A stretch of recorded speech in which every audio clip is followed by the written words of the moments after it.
Good afternoon again. Welcome to the fifth chapter of the fourth volume of Travels into Several Remote Nations of the World by Lemuel Gulliver, actually by Jonathan Swift. In this chapter, in which the author, at his master's command, informs him of the state of England, the causes of war amongst the princes of Europe, and the author begins to explain the English Constitution.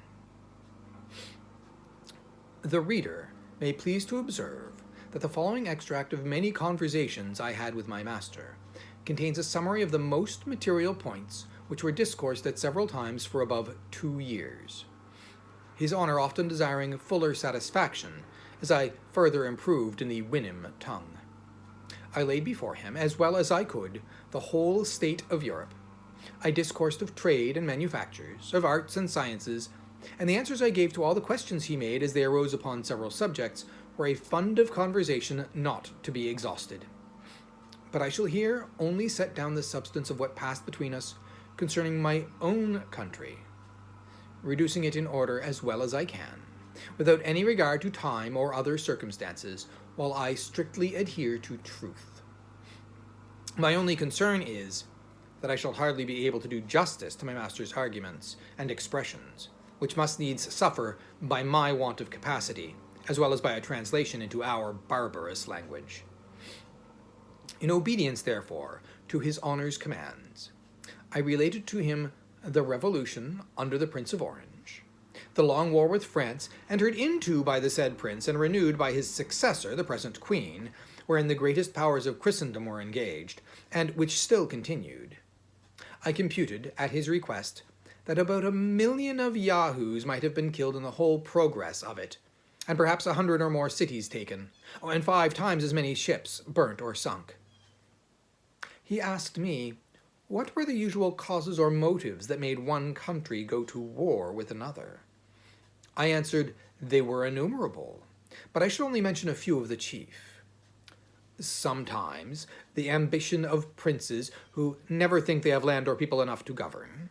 Sometimes the corruption of ministers who engage their master in a war in order to stifle or divert the clamor of the subjects against their evil administration. Difference in opinions has cost many millions of lives.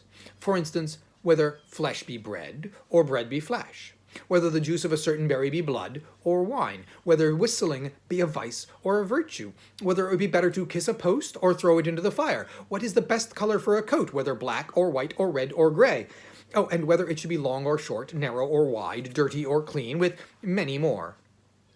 Neither are any wars so furious and bloody or of so long a continuance as those occasioned by a difference in opinion, especially if it be in things indifferent. Sometimes the quarrel between 2 princes is to decide which of them shall dispossess a third of his dominions, where neither of them really pretend to any right. Sometimes one prince quarrels with another, for fear that the other should quarrel with him. Sometimes a war is entered upon because the enemy is too strong, and sometimes because he is too weak. Sometimes our neighbors want the things which we have, or have the things which we want, and we both fight till they take ours or give us theirs. It is a very justifiable cause of a war to invade a country after the people have been wasted by famine, destroyed by pestilence, or embroiled by factions among themselves. It is justifiable to enter into war against our nearest ally when one of his own towns lies convenient for us, or a territory of land that would render our dominions round and complete. If a prince sends forces into a nation where the people are poor and ignorant, he may lawfully put half of them to death and make slaves of the rest in order to civilize and reduce them from their barbarous way of living. It is a very kingly, honorable, and frequent practice when one prince desires the assistance of another to secure him against an invasion, that the assistant, when he has driven out the invader, should seize on the dominions himself, and kill, imprison, or banish the prince that he came to relieve. Alliance by blood, or marriage, is a frequent cause of war between princes, and the nearer the kindred is, the greater their disposition for quarrel. Poor nations are hungry, and rich nations are proud, and pride and hunger will ever be at variance. For these reasons, the trade of a soldier is held the most honorable of all others, because a soldier is a Yahoo hired to kill, in cold blood, as many of his own species who have never offended him as he possibly can. Oh, and there is likewise a kind of beggarly princes in Europe, not able to make war by themselves, who hire out their troops to richer nations for so much a day to each man, of which they keep 3/4 to themselves. And it is the best part of their maintenance. Such are those in many northern parts of Europe. What you have told me, said my master, upon the subject of war, does indeed discover most admirably the effects of that reason you pretend to. However, it is happy that the shame is greater than the danger, and that nature has left you utterly incapable of doing much mischief, for your mouths lying flat with your faces, you can hardly bite each other to any purpose unless by consent. Oh, and then as to the claws upon your feet, before and behind, well, they are so short and tender that one of our yahoos would drive a dozen of yours before him. And therefore, in recounting the number of those who have been killed in battle, I cannot but think you have said the thing which is not. I could not forbear shaking my head and smiling a little at his ignorance. And being no stranger to the art of war, I gave him a description of cannons, culverins, muskets, carabines, pistols, bullets, powder, swords, bayonets, battles, sieges, retreats, attacks, undermines, countermines, bombardments, sea fights, ships sunk with 1,000 men, 20,000 killed on each side, dying groans, limbs flying in the air, smoke, noise, confusion, trampling to death under horses' feet, flight, pursuit, victory, fields strewed with carcasses left for food to dogs and wolves and birds of prey, plundering, stripping, ravishing, burning, and destroying, and to set forth the valor of my own dear countrymen. I assured him that I had often seen them blow up 100 enemies at once in a siege, and as many in a ship, and beheld the dead bodies drop down in pieces from the clouds to the great diversion of the spectators. I was going on to more particulars, when my master commanded me silence. He said, whoever understood the nature of yahoos might easily believe it possible for so vile an animal to be capable of every action I had named, if their strength and cunning equaled their malice.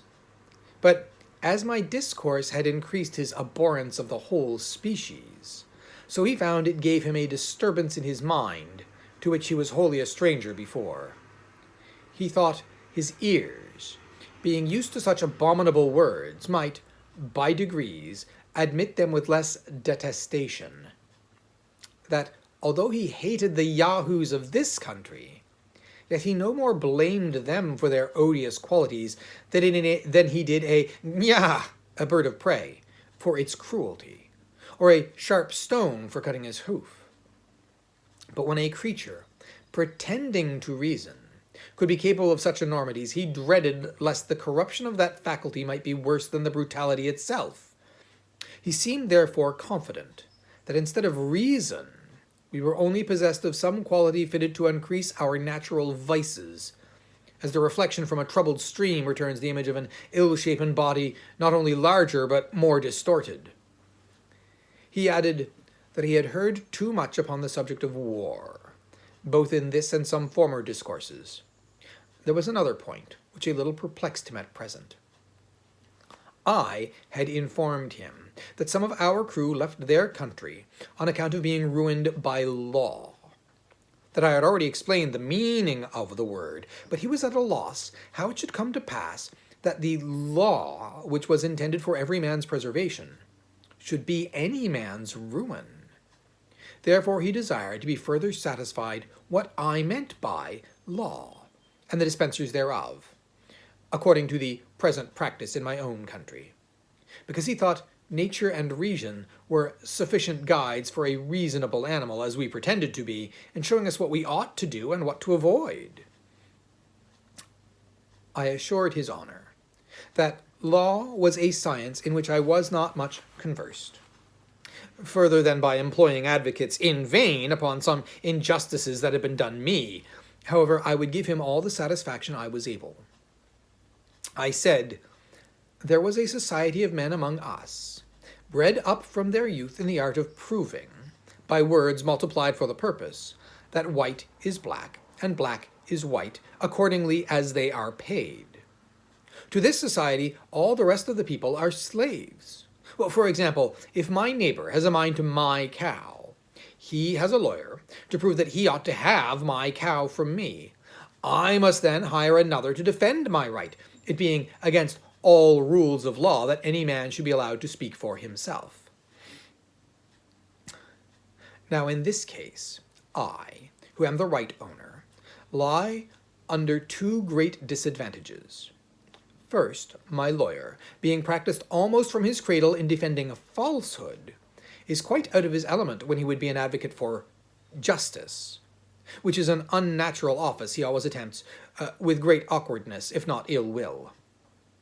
The second disadvantage is that my lawyer must proceed with great caution, or else he will be reprimanded by the judges and abhorred by his brethren as one that would lessen the practice of the law. And therefore I have but two methods to preserve my cow. The first is to gain over my adversary's lawyer with a double fee, who will then betray his client by insinuating that he hath justice on his side. The second way is for my lawyer to make my cause appear as unjust as he can by allowing the cow to belong to my adversary, and this, if it be skillfully done, will certainly bespeak the favour of the bench. Now, your honour is to know that these judges are persons appointed to decide all controversies of property, as well as for the trial of criminals, and picked out from the most dexterous lawyers who are grown old or lazy, and, having been biased all their lives against truth and equity, lie under such a fatal necessity of favouring fraud, perjury, and oppression, that I have known some of them refuse a large bribe from the side where justice lay, rather than injure the faculty by doing anything unbecoming their nature or their office. It is a maximum among these lawyers that whatever has been done before may legally be done again, and therefore they take special care to record all the decisions formerly made against common justice and the general reason of mankind. These, under the name of precedents, they produce as authorities to justify the most iniquitous opinions, and the judges never fail of directing accordingly. In pleading, they studiously avoid entering into the merits of the cause, but rather are loud, violent, and tedious, in dwelling upon all circumstances which are not to the purpose. For instance, in the case already mentioned, they never desire to know what claim or title my adversary has to my cow, but whether the said cow were red or black, her horns long or short, whether the field I graze her in be round or square, whether she was milked at home or abroad, what diseases she is subject to, and the like, after which they consult precedents, adjourn the cause from time to time, and in only 10, 20, or 30 years come to an issue. It is likewise to be observed that this society has a peculiar cant and jargon of their own that no other mortal can understand, and wherein all their laws are written, which they take special care to multiply, whereby they can have wholly confounded the very essence of truth and falsehood, of right and wrong, so that it will take 30 years to decide whether the field left me by my ancestors for 6 generations belongs to me or to a stranger 300 miles off. In the trial of persons accused for crimes against the state, the method is much more short and commendable. The judge first sends to sound the disposition of those in power, after which he can easily hang or save a criminal, strictly preserving all due forms of law. Here, my master interposing said, it was a pity that creatures endowed with such prodigious abilities of mind as these lawyers, by the description I gave of them, must certainly be, were not rather encouraged to be instructors of others in wisdom and knowledge. In answer to which I assured his honour that in all points out of their own trade, they were usually the most ignorant and stupid generation among us, the most despicable in common conversation, avowed enemies to all knowledge and learning, and equally disposed to pervert the general reason of mankind in every other subject of discourse, as in that of their own profession. Lemuel Gulliver, on governments, war, and lawyers. Thank you for joining us.